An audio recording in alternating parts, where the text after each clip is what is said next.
dameerkii khayaanada badnaay. Dameerkan waxaa iska lahaaya Cali. Cali wuxuu ahaay nin daacad ah, aanan dameerkiisii aanan iska dilin, oo mar walba dameerkiisa u naxo. Laakiin dameerka wuxuu ahaay mid khayaano badan. Maalin maalmaha ka mid ah subaxii ayuu kasoo kacay, wuxuu rabay inuu suuqa geeyo cusbo. Cali markuu soo kacay wuxuu sameeyey cusbadii ayuu soo qaaday, dameerkiisii ayuu kusoo raray, kadib wuu iska soo baxay. Isagii dameerkiisi waa isa soo raaceen. Dameerka wuxuu ahaayey mid khayaano badan oo dhibsanaya hoosh inuu howl qabto ma rabo. Wuxuu rabaa inuu iska cuno, iska cabo, guri iska joogo.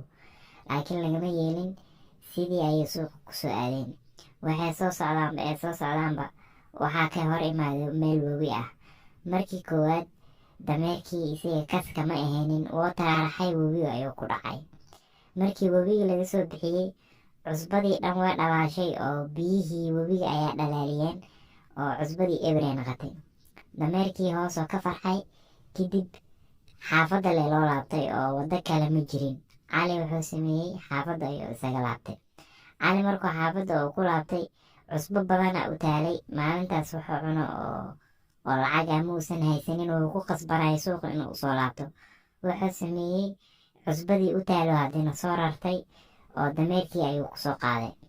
Dameerkii haddana waa la soo baxay, wixii lasoo socda webigii markii la imaada haddana dameerkan tookadan kas imaado isugu tuuray webiga si in loo laabto u naqato.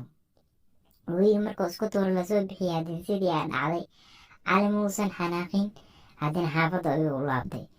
Markaan wuxuu dhahay dameerkan waa inaa qorshe u degaa. Wuxuu sameeyey tookadan cambe u yaalay ayuu suuqa usoo qaaday si uu usoo iibiyo.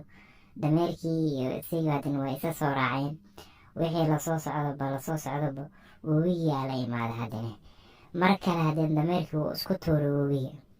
Markan dambe oo hadda webiga uu isku tuuray, markii laga soo bixiyey webigii, dameerkii cambe maa dhalaalaya, biyi dhalaalinayaan, waa maya maho. Biyihii iyo cambiya iskugu darsoomeen, culeyskiyaa ku batay.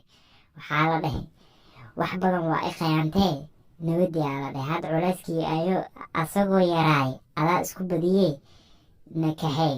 sidii ayay suuqa ku aasteen. marka sheekada waxaa ka faa'iideen waxaa waaye weel khayaano eber waaye sidiisa banaanba. khayaano ma fiicno. dameerkan markii koowaad is khayaano kama ahaynin, laakiin waa u bege.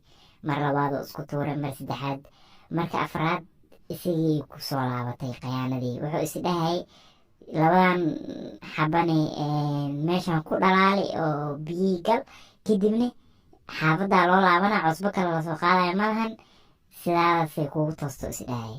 laakiin cambaa lasoo saaray, cambihii iyo biyihii isugu darsoomeen, khasaaroo dhexda kaga jira. marka khayaanada iska joojino.